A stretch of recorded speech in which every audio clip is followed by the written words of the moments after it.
আসুন কোরআন নাজিলের সেই মুহূর্তটা দেখি যখন মানবিক চেষ্টা আর ঐশ্বরিক আশ্বাস মিলেমিশে এক হয়ে গিয়েছিল। ওহি যখন আসত, নবীজি সাল্লাল্লাহু আলাইহি ওয়াসাল্লাম এক বিরাট চ্যালেঞ্জের মুখোমুখি হতেন। আসলে ওহি গ্রহণ করাটা ছিল এক কঠিন সংগ্রামের মতো। তার ভয় ছিল যদি একটা শব্দ হারিয়ে যায়, তাই খুব দ্রুত ঠোঁট নাড়িয়ে মুখস্থ করতে চাইতেন।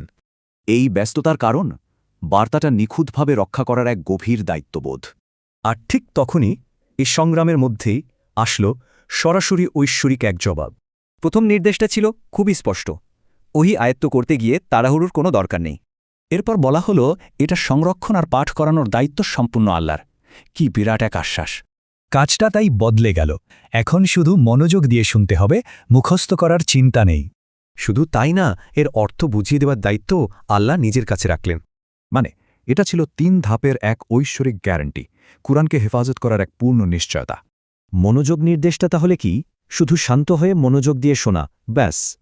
এই প্রতিশ্রুতির পর সবকিছু একদম বদলে গেল। ওহি গ্রহণের পুরো পদ্ধতিটাই পাল্টে যায়। এখন আর তাড়াহুড়ো বা সংগ্রাম নেই, আছে শুধু গভীর আস্থা আর শান্তি। এরপর জিবরিল আলাইসাল্লাম চলে গেলেই নবীজি ঠিক যেমন শুনেছিলেন তেমনটাই বলতে পারতেন। এই ঘটনাটা কিন্তু শুধু ইতিহাস নয়, এর মধ্যে আছে আস্থা রাখার এক বড় শিক্ষা। মূল কথাটা হলো এই ঐশ্বরিক বাণী রক্ষার দায়িত্ব স্বয়ং আল্লাহর। এটা আমাদের ভাবতে শেখায়, আস্থার ওপর ভর করলে কোন বোঝাটা আসলে হালকা হয়ে যায়।